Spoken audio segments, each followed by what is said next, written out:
നെഞ്ചിനുള്ളിൽ നീയാണ്, കണ്ണിൻ മുന്നിൽ നീയാണ്, കണ്ണടച്ചാൽ നീയാണ്, മനസ്സിന്റെ മണിയറയിലും നീയാണ്. ഇത്ര നാള് കാത്തിരുന്നു ചന്തമുള്ള പെൺകുടിയെ, ഒട്ടൊടുത്ത് മുന്നിൽ വന്ന കള്ളിപ്പെണ്ണായി ചെല്ലക്കുയിലായി. എത്ര സുന്ദരമായ വരികൾ, എത്ര മനോഹരമായ ഈണം. അല്ലാതെ പണ്ടങ്ങോ പടച്ച ട്യൂണിന് 10,000 പാട്ടുകൾ എഴുതി അതാണ് പാട്ട്, അതുമാത്രമാണ് പാട്ട് എന്ന് ശഠിക്കുന്നവരോട് ഒന്നേ പറയാനുള്ളൂ, ദിൽ കെ അന്തർ തൂ ഹേ ना, सामने भी तू है ना, आग में भी तू है फातिमा.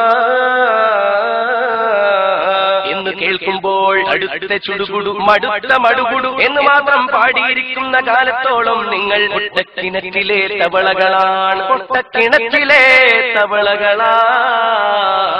പേക്രോം പേക്രോന്ന പേക്രോം പേക്രോന്ന പേക്രോം പേക്രോന്ന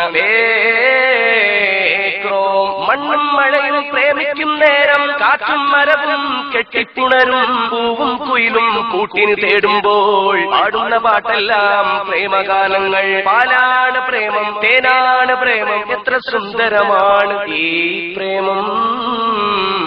പക്ഷേ ആ പ്രേമം ഇന്നില്ല എന്നത് സത്യം. ഇന്നത്തെ പ്രേമത്തെ കുറിച്ച് പറയുകയാണെങ്കിൽ സ്നേഹത്തിന്റെ അവലംബമായി, സ്നേഹത്തിന്റെ ആലംബമായി, സ്നേഹത്തിന്റെ പ്രകീർത്തനമായി, സ്നേഹമെന്നതിനൊരു ഉദാഹരണമായി കണ്ണാണ്, കണ്ണിനഴകാണ് പെണ്ണ്, പെണ്ണെന്റെ നെഞ്ചിലെ തേനാണ്. മണ്ണായി മറഞ്ഞാലും ആയില്ല പെണ്ണ്, പെണ്ണെന്റെ ചക്കര പൊന്നാണ്. ഈ പെണ്ണിനെ കുറിച്ച് എഴുതുമ്പോൾ അവളുടെ പേരിന് പകരം സിംഹമെന്നോ പുലിയെന്നോ മുള്ളൻ പന്നിയെന്നോ എഴുതി വെക്കണോ സോദരരെ? ഇപ്പോൾ പേരാണല്ലോ പ്രശ്നം. ആവശ്യങ്ങൾക്ക് ഒച്ചവെക്കാതെ അനാവശ്യങ്ങൾക്ക് ഒച്ചവെക്കുന്നവരെ നിങ്ങൾ ഇനി കേൾക്കൂ, കേൾക്കൂ, കേട്ടുകൊണ്ടേയിരിക്കൂ.